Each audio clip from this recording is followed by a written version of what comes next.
A década de 1980. Os maravilhosos anos da minha infância cheios de cheiros deliciosos de maçãs assadas no Natal e memórias incríveis de intermináveis dias quentes de verão cheios de risos e inocentes amizades infantis. Foi também, no entanto, o final desta década que marcou o início do fim da minha visão imaculada do mundo e me lançou a percepção de que às vezes na vida nos deparamos com situações estranhas que não podemos explicar. Cresci em uma cidade nas Midlands da Inglaterra chamada Stoke-upon-Trent. Minha mãe cresceu em uma cidade nos arredores desta cidade chamada Uttoxeter. Lembro-me de inúmeras visitas felizes a esta cidade para ver minha família e amigos. No entanto, foi durante uma dessas visitas que ocorreu o primeiro incidente que realmente me fez questionar minhas visões sobre a realidade. Era o verão de 1989 e eu tinha 9 anos. Minha família estava visitando uma velha amiga de infância de minha mãe. Eu estava muito animado por estar lá porque essas pessoas tinham uma filha chamada Ali, que era da minha idade e isso significava que eu não seria submetido ao choro sem fim do meu irmão de 6 anos sozinho. Haveria um jantar no final da tarde, após o qual minha família me deixaria lá durante a noite para uma festa do pijama. Eu me senti especial porque meu irmão iria para casa com meus pais e eu teria toda a diversão. Os outros convidados não haviam chegado e o jantar demorou um pouco para ficar pronto, não querendo crianças sob os pés enquanto a comida estava sendo preparada. Ele, meu irmão mais novo e seu irmão ainda mais novo e eu fomos empurrados sem cerimônia para o jardim dos fundos para jogar até que era hora de entrar para lavar as mãos e ir profundamente. Ali morava em um beco sem saída, cuja casa final dava para a pista de corrida atrás da casa de Halley. Correndo por toda a extensão da curta St. Havia um enorme terreno contendo uma velha casa condenada que havia sofrido alguns danos de incêndio muitos anos antes. E os rumores eram abundantes no final dos anos 80 sobre o destino da casa. Houve rumores sobre incêndio criminoso devido a mortes por drogas. Rumores de que a casa era o lar de um agressor sexual e sua família, que foram vítimas de um ataque estilo vigilante. Até rumores de que um dos ocupantes havia cometido assassinato e que alguém havia decidido que já era hora de essa pessoa receber o que merecia. Tudo o que todos sabiam com certeza, porém, era o fato de que em um quarto no andar de cima, 2 jovens certamente inocentes. Infelizmente sucumbiu à inalação de fumaça. Ao redor da casa havia um enorme pomar coberto de mato, e cercando os terrenos havia um muro alto. O portão de entrada, igualmente alto e trancado com um gigantesco cadeado enferrujado, ficava do outro lado do terreno, o mais longe possível da casa de Halley. Quando crianças, felizmente inconscientes da história desolada da casa e do aliado, nossos irmãos e eu passamos muitas horas deliciosas com os pais dela, deslizando por uma brecha na sebe no fundo, e amoras, que faríamos de frutas esfareladas quando voltássemos para casa. Mas neste dia em particular, enquanto ele e eu nos sentávamos inquietos no fundo do jardim, entediados até as lágrimas depois de brincar com todos os nossos brinquedos ao ar livre e de passar pelo menos 10 minutos acariciando seu coelho. Nossos olhos se encontraram, e ela olhou para o buraco na cerca viva. Agora, sabendo muito bem que não deveríamos entrar no pomar sem permissão, e lançando um olhar furtivo para nossos irmãos brincando com seus brinquedos chatos de meninos na porta dos fundos, nós subrepticiamente deslizamos pela sebe para a floresta além. Não sentíamos absolutamente nenhum medo, pois o pomar era nosso antigo playground. Fantasiamos sobre fadas e seres mágicos enquanto caminhávamos pela vegetação rasteira. Jogando maçãs das árvores na frente de nossos saltadores estendidos, e talvez se disséssemos a nossos pais que apenas nos aventuramos um pouco mais. Eles desconsiderariam nossa desobediência e permitiriam que fizéssemos a maçã desmoronar depois do jantar. E de repente, e aparentemente sem aviso, percebemos que a velha casa abandonada estava bem na nossa frente. Você poderia dizer do lado de fora que o lugar já foi verdadeiramente magnífico. Construída com 2 andares de pedra cinza, a casa inspirou nossos Els de 9 anos a romantizar sobre lindas princesas presas em torres cobertas de era. Foi triste ver a fuligem lamber os caixilhos vazios das janelas do andar de baixo que ainda abrigavam cacos de vidro quebrado e a porta da frente devastada por ervas daninhas que há muito havia caído de suas dobradiças e começado a se deteriorar no chão coberto de musgo. As janelas do andar de cima estavam fechadas com tábuas. Presumivelmente menos acessível a vândalos e o telhado parecia irregular, como se os ladrilhos cinza ardósia pudessem cair a qualquer momento. Nós olhamos para cima com admiração. Devo confessar que estava novamente pensando em um belo príncipe avançando pelo pomar, espada na mão, pronto para dar um beijo de amor verdadeiro. Ali ser um cicheiro em uma das igrejas locais, grupos de brownie e também estar fortemente envolvido em muitas atividades esportivas fora da escola era muito mais arrogante do que eu e de uma natureza extremamente curiosa. Ela rapidamente afirmou que absolutamente devemos entrar para explorar.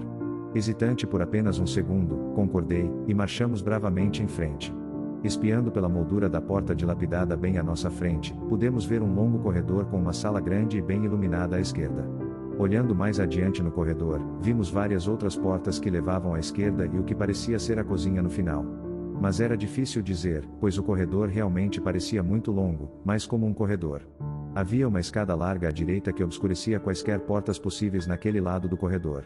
Olhando para a escada, senti minha primeira leve pontada de mal-estar. Devido às janelas fechadas com tábua, parecendo não notar aquela enorme boca escancarada de uma escada, e agarrando minha mão, ali me puxou para a grande sala à nossa esquerda. Obviamente tinha sido uma sala de estar. Desfigurado por pichações, havia uma boa quantidade de fuligem danificada, papel florido descascando das paredes. Havia até algumas poltronas velhas e extremamente sujas que certamente já tinham visto dias melhores. Esquecendo-me completamente da escada, agachei-me junto à lareira, acenando para o beco a seguir, e permitimos que nossas maçãs caíssem na lareira rachada.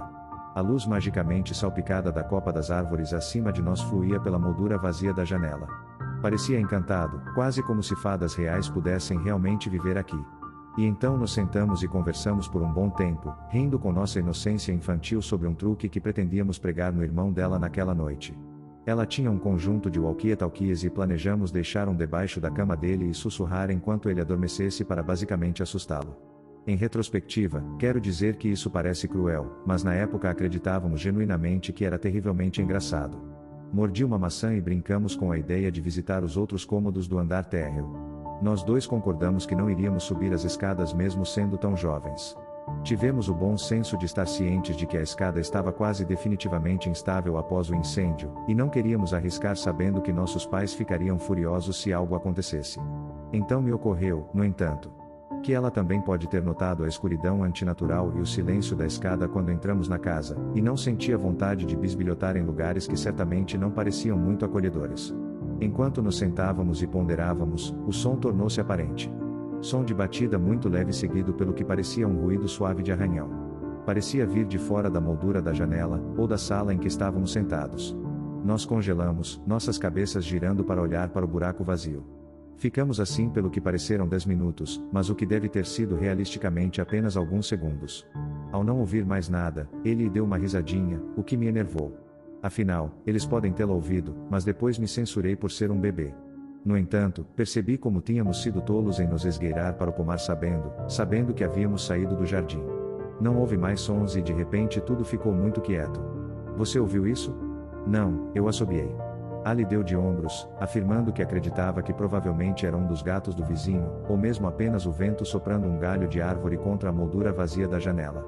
No entanto, para mim, nosso santuário estava agora ligeiramente maculado. Guardamos nossas frutas de volta e rasgamos os suéteres. Ela pegou minha mão e nos levantamos e fomos até a porta para que pudéssemos explorar mais. Ao sair da sala, ele e eu tínhamos uma visão melhor do corredor. Na verdade, havia apenas Mai, ambos pareciam estar entreabertos. No entanto, a iluminação estava longe de ser maravilhosa. Não seríamos capazes de ver o interior sem nos aventurarmos. Lembro-me de sentir que o lugar parecia extremamente assustador. Apenas senti uma espécie de desconforto inquietante. Expressei minhas opiniões para ele sobre não querer continuar nossas explorações, mas ela riu e me disse que eu estava sendo bobo. Então, deixando meus medos de lado e novamente me repreendendo por ser um bebê, segui ele até a sala ao lado. Uma vez lá dentro, relaxei um pouco novamente. O vidro e a janela estavam quebrados, mas a moldura era grande e a sala bem iluminada. Parecia ter sido realmente muito bonito em seu apogeu. Tenho certeza de que era uma sala de jantar muito grande. A maior parte da mobília parecia ainda estar no lugar, incluindo um grande aparador de madeira. Nenhuma china óssea permaneceu, claro, pois a casa teria sido saqueada anos atrás por ladrões, mas havia muito menos pichações do que na primeira sala. Esta sala, no entanto, era consideravelmente mais suja e mais danificada do que a sala anterior. Tocando os restos apodrecidos de uma grande mesa de madeira, consegui desenhar um rosto na fuligem. Ali abriu gavetas e tagarelou sem parar sobre quem poderia ter morado aqui. Eles devem ter sido muito elegantes, pois os móveis eram todos muito bonitos. Ou tinha sido em um ponto de qualquer maneira. Enquanto ele explorava, fui até o aparador para examinar o lindo desenho que havia sido esculpido na madeira quando criança. Eu adorava qualquer coisa intrincada. Sempre parecia me atrair agora. Foi nesse ponto que percebi o que soava como passos suaves, mas rápidos, diretamente acima do lugar onde eu estava. Eu não disse nada e escutei por um minuto. Sentir minha pele começar a ficar arrepiada. Os degraus pareciam correr para frente e para trás. 12.345 e pare. E de novo e de novo. Todos.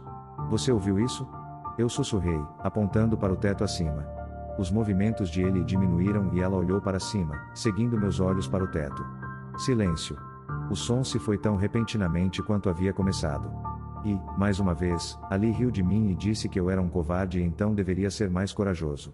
Agora, ao terminar sua inspeção e a sala, ele insistiu que precisávamos explorar a terceira sala no corredor. Então poderíamos ir, já que obviamente eu era muito bebê para continuar. Não pude deixar de me perguntar, ela realmente não estava sentindo a sensação de pavor que agora estava firmemente alojada na boca do meu estômago? Como diabos ela poderia ser tão blasé sobre o fato de que estávamos no meio de uma casa abandonada no meio de um pomar, e que ninguém mais sabia onde estávamos? Ali colocou uma mão na porta do terceiro quarto, certificando-se de não deixar cair as maçãs cuidadosamente colhidas, e empurrou suavemente. A porta se abriu e nós dois ofegamos de horror, e ela, eu suspeito, de admiração. Esta foi obviamente a sala em que o fogo se alastrou em seu pior. Era uma sala muito menor do que as outras duas, e a janela era extremamente pequena, quase não deixando entrar luz alguma. As paredes pareciam estar quase totalmente pretas de sujeira e não havia móveis à vista. A parede paralela à cozinha havia sido totalmente queimada e podíamos ver os contornos dos restos enegrecidos das unidades da cozinha penduradas como prisioneiros mortos há muito tempo algemados do que uma masmorra infernal. Um barulho de gotejamento chamou nossa atenção. Nós olhamos para a fonte e notamos uma poça cinza suja contra a mesma parede queimada e vazando para a cozinha. Olhando para cima, vimos um buraco considerável queimado no teto, parecendo tão vazio e preto quanto a escada. Esta era a fonte do fluido, e eu soube então que já tinha o suficiente. Este lugar é horrível, sibilei. Aquele beco. Todas as fantasias de fadas e princesas há muito desapareceram e foram substituídas por uma inquietação desagradável. Aquilo não era um palácio. Era um lugar onde coisas ruins aconteciam. Eu tinha certeza disso e queria ir embora. Ali olhou para mim e viu. Ok, e nos viramos para a porta aberta que ficava no final do corredor, tão aberta e convidativa quanto qualquer sorveteria ou loja de brinquedos. E foi aí que as coisas começaram a caminhar para o inexplicável. Demos vários passos em direção à porta e congelamos. Agora, lembra-se de antigamente aqueles brinquedos chamados de funis espaciais? Eles pareciam balões gigantes e pesados com orelhas grandes que você segurava para poder sentar e pular. Bem, ali tinha um. Era roça brilhante e tinha o rosto de um coelhinho pateta pintado na frente. E estava lá no corredor. Perto da base da escada. De frente para nós. Lembro que me senti fisicamente doente. Eu estava certo.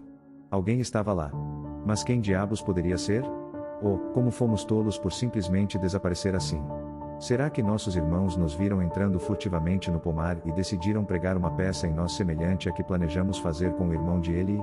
Naquela noite, fiquei congelado no lugar, não querendo me aventurar mais ao longo do corredor e enfrentar o que quer que estivesse à espreita esperando por nós. Vamos, sussurrou ele. Não havia outra saída. Não imaginei minhas chances com nenhum dos caixilhos das janelas vazias nos dois primeiros cômodos, que ainda continham cacos de vidro quebrado. Se eu rasgar minha camisa, minha mãe ficaria furiosa. Eu me senti mal do estômago enquanto lentamente demos vários passos à frente, mais do corredor aparecendo, revelando a boca aberta da escada. De repente, ele estava pulando para cima e para baixo e uivando de tanto rir. Ela agarrou minha mão e me puxou para frente. Eu olhei para cima e senti uma sensação imediata de alívio. Lá, parada no primeiro degrau da escada, estava a amiga de Eli, Evangeline. Eu tinha esquecido completamente que a família dela havia sido convidada para o jantar. Um ano mais velha que os Estados Unidos da América, Evangeline morava na estrada paralela aos becos, a estrada que ostentava a entrada do hipódromo onde muitos de nós vivíamos ricos. Evangeline era por natureza, extremamente mandona e cavaleira. Resultado direto de ter crescido privilegiado quando questionamos o que ela estava fazendo ali. E ela nos viu entrando sorrateiramente? Evangeline sorriu para nós com aquele sorriso largo e atrevido que conhecíamos tão bem e apontou para a escada. Suba, ela riu, e sua voz distinta e bastante elegante. Estive explorando lá em cima e encontrei algo que quero muito mostrar para vocês. E com isso, ela virou as costas para nós e subiu vários degraus. Ali, é claro, avançou imediatamente, mas olhando para a escuridão total e lembrando-se do buraco negro gotejante da terceira sala, algo dentro dela me fez agarrar seu pulso. Sem se virar para olhar para nós, Evangeline falou novamente. Vamos, ela insistiu. Você realmente precisa ver o que eu encontrei aqui. Agora, neste ponto, ela não estava mais subindo os degraus. Ela caminhava muito devagar, um olhar de cada vez, levantando um pé e depois o outro sem olhar para trás. Quase parecia que o tempo havia parado. Achei isso estranho e, novamente, uma sensação incômoda de inquietação corroeu meu estômago. O que diabos ela poderia ter encontrado naquela escuridão total? E, honestamente, o que ela estava fazendo lá sozinha no escuro em primeiro lugar? Era o último lugar onde uma garotinha bem comportada deveria estar. Vanderlyn deu mais um passo em direção à escuridão e parou. Você está subindo? Ela perguntou. Desta vez, sua voz parecia misturada com o que soava como um tom irritável, talvez até exigente. No entanto, apesar de sua irritação óbvia, ela não se virou e seus braços caíram frouxamente ao lado do corpo novamente. Ali fez um movimento para frente desta vez. Quando a agarrei, puxei-a para trás com força e ela voltou seus grandes olhos verdes para mim. E, surpresa, olhei para Evangeline. Ela deu mais um passo na escuridão cada vez maior. E então algo me impressionou. Evangeline era uma garota feminina, ele e eu frequentemente comparávamos roupas. Lembra-se da década de 1980, aquelas horríveis saias haha encamadas com camisetas ou jumpers combinando com babados? Bem, Evangeline nunca seria vista sem uma dessas roupas. No entanto, a garota na nossa frente estava vestindo o que parecia ser um jeans azul escuro cortado no meio da panturrilha. E um moletom cinza. Enquanto eu a observava subir, quase engolido agora pelo implacável nada. Foi então que percebi outra coisa. Devia ser um truque de vista, com certeza, já que a escuridão se fechava sobre ela. Seus braços pareciam crescer cada vez mais enquanto continuavam pendurados frouxamente ao seu lado. Olhei para o outro lado do beco novamente e notei que ela também estava olhando para Evangeline, e seus olhos agora estavam estreitos e confusos. Como se fosse a primeira vez, ela estava tendo um pressentimento de que algo poderia. Tentei dar um passo para trás, mas pela primeira vez na vida fiquei paralisado com o que deve ser um medo irracional. Deve ser a estranheza da casa junto com o comportamento estranho de nosso amigo, fazendo-me imaginar coisas pouco visíveis agora. Evangeline finalmente parou seus passos lentos e deliberados e se virou. Ela não era nada além de uma silhueta escura. E novamente a ouvimos falar. Desta vez ouvimos em um sussurro, mas me pareceu que o som estava dentro de nossas cabeças. Você vem ver o que encontrei ou preciso ir buscá-lo? Enquanto falava as últimas palavras, ela estendeu os braços para nós. E não estou brincando, aqueles braços pareciam tentáculos, e a escuridão, negra, quase fluida como os braços dela parecia serpentear pelo ar descendo as escadas em nossa direção. Isso quebrou o feitiço. Ali e eu de repente nos levantamos, viramos as costas para a coisa na escada e saímos correndo pela porta da frente, esquecendo nossos planos de fazer frutas se desintegrarem. As maçãs caíram de nossos pulóveres. Nós tropeçamos loucamente pela vegetação rasteira, rompendo finamente o buraco na sebe, nossos corações trovejando e nós dois suando como porcos no espeto. Nossos irmãos olharam e se divertiram que estão desgrenhados. Os pais. O que diabos acabou de acontecer? Eu me perguntei. O que na terra? Ela estava brincando de nos assustar assim? A essa altura, de volta à segurança do jardim, ou seja, de volta à nossa zona de conforto, conversamos brevemente e nos convencemos de que a natureza misteriosa do andar de cima da casa havia feito com que nossas mentes nos enganassem. Até comecei a me sentir um pouco culpado por deixar nosso amigo para trás naquele lugar assustador. Olhando um para o outro, tropeçamos pelo caminho do jardim até a porta dos fundos, ambos ainda bastante abalados e desesperados por um copo d'água, após o que planejamos tentar convencer os irmãos dela a quebrar as regras e nos acompanhar até o pomar para ver se poderíamos encontrar nossa amiga e trazê-la de volta conosco. A porta dos fundos da casa de Ellie se abre para a cozinha, que leva a um corredor que percorre toda a extensão da pequena casa, terminando diretamente na porta da frente. Nós dois tomamos um gole rápido de água olhando para o corredor enquanto o fazíamos. Uma batida na porta da frente chamou nossa atenção. Nós avançamos automaticamente para ver a mãe de Ellie abrindo a porta para a mãe de Evangeline, que estava segurando uma garrafa do que parecia ser vinho. Ela estava se desculpando por chegar mais tarde do que esperava e explicando como seu carro não pegou depois que ela visitou o banco na cidade e atrasou meia hora. Quando ela foi conduzida para a sala pela mãe de Ellie. Ficamos de queixo caído e apavorados, um horror doloroso quando ela se moveu para o lado para revelar Evangeline atrás dela, cabelo trancado com cuidado, vestindo uma saia roxa e branca e conjunto de camiseta e segurando uma mochila roxa fofa. Ali e eu ficamos boquiabertos, horrorizados. Tínhamos imaginado nosso encontro na casa abandonada? Teria sido outra pessoa? A forma como as crianças racionalizam tudo o que fizemos, afinal ainda acreditam em fadas. Devia ser outra garota, mas tínhamos tanta certeza de que era ela. Finalmente, o olhar confuso evaporou do rosto de Evangeline e ela sorriu para nós, então gemeu com uma sensação de direito que ela sempre exalava que seu dia tinha sido muito chato até agora e poderíamos, por favor, ir até o quarto de Ellie para brincar com ela, minha pequena pôneis, por um tempo antes do jantar começar? Ela passou a mochila parcialmente aberta para ele e pendurá-la nos pinos ao pé da escada. Ali olhou para as costas. E seu rosto ficou branco. Olhei do beco para Evangeline, imaginando o que havia de errado agora. Ainda sorrindo, Evangeline estava parada no último degrau. O lance de escadas olhou diretamente para mim e simplesmente disse: "Bobo, bobo, bobo."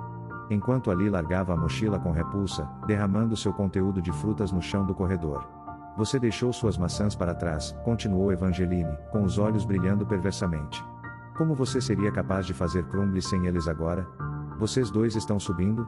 Escusado será dizer que, a favor da segurança da sala de estar para adultos, nós recusamos.